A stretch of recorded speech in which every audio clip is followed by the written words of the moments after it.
Think about it. People that you want for clients start out as strangers. They don't know about you and your firm. So you can't expect them to jump into a long-term relationship with you before they move from stranger to acquaintance, to friend, to lover, and then to loyal partner. I don't need to spell out the analogy to dating in detail for you to get the idea, but this point is key. Don't expect strangers to commit to your professional services until you move them through the trust-building phases of developing a relationship. Think of marketing as a path to earning your client's commitment. For definitions of each phase, read on. For ideas on how to move through each phase, read the rest of this article. Strangers. Strangers don't know who you are and don't see the difference between you and others offering your same service. At first glance, you might be another pretty face in the crowd, but that's about it. The key here is to catch and hold attention from the right kinds of prospects. Acquaintances. In the business world, acquaintances shop based on price and availability. They won't pay for value and want the goods fast. Off the shelf is fine, with no customization required. You get little or no loyalty from acquaintances. While not the way to grow a professional service firm, there are ways to serve this market, as well as move through this segment. Friends. At this phase, you might be working closely with a client, or you might still be earning their trust. In general, friends tend to have some kind of working agreement in place that includes pricing, service, and deliverables. Whether you've done one project or a small amount of work for a friend, there are still other fish in the sea. Lovers. Are highly bonded business partners in explicitly negotiated, contractually defined relationships of commitment and trust. They enjoy all the benefits of a trust-based relationship, including regular, frequent and open communication, insider benefits, discounts, and customized solutions. Loyal partners have been working together for some time, usually years. They easily refer business back and forth to each other and truly believe that they are the best solution in the market for the niche they serve. They've learned a lot from each other and each is better for having known and worked with the other. To move your prospects and clients from strangers to loyal partners, give these things a try. To catch a stranger's eye, you've got to turn heads. This means knowing whom you want to attract, and then communicating the right things to get and hold their attention. In other words, you've got to position yourself well against the competition, and speak or write in terms of your target audience's WIIFM, what's in it for me. Get the first 10 words dead right, or it won't matter how brilliant your next 100 words are because your prospect won't stick around.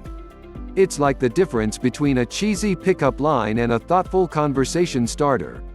When you introduce yourself, put content on your homepage, or write the headline of an article, communicate with your target audience's interests in mind.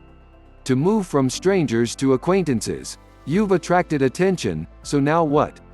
You must keep your prospect engaged. The best way to do that is to ask them questions about themselves, related to problems you can solve. At this point in the conversation, while networking, on your website, in an article, through direct mail, on the phone, in a sales meeting, it should be all about them, not about you.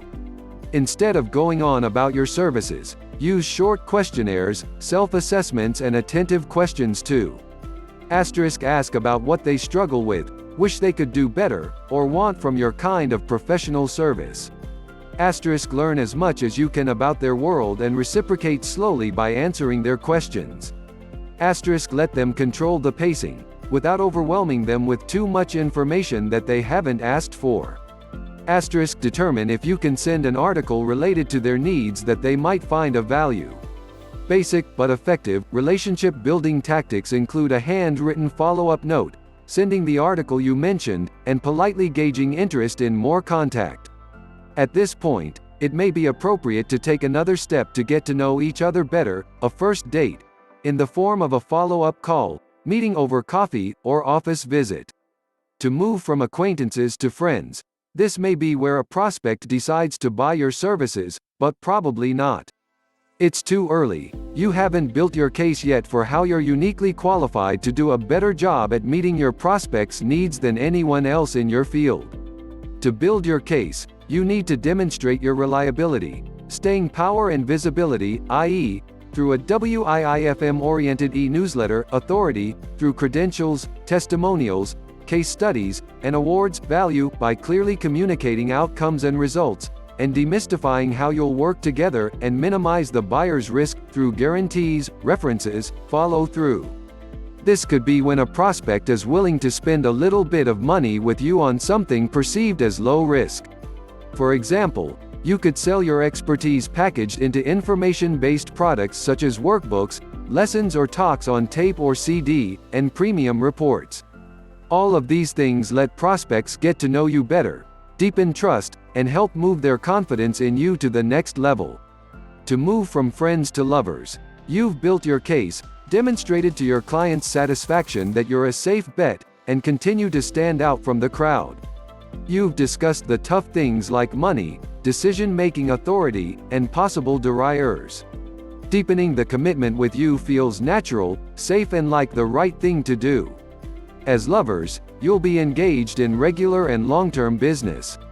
You'll learn a lot about each other, communication preferences, how to navigate conflict, and how to manage expectations. You'll only sustain the relationship at this level if you keep it fresh by continuing to gauge and meet their needs. You can't take their business for granted. Innovation is important, based on what your best clients ask for or struggle with.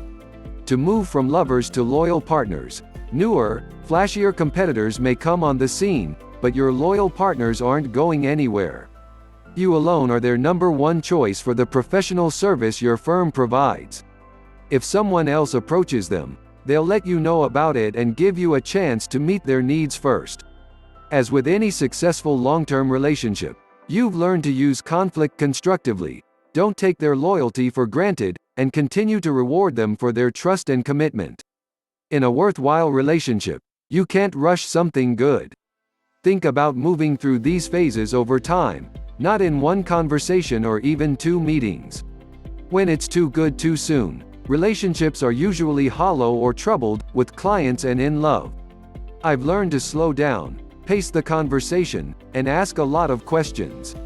The results are consistently better and longer lasting.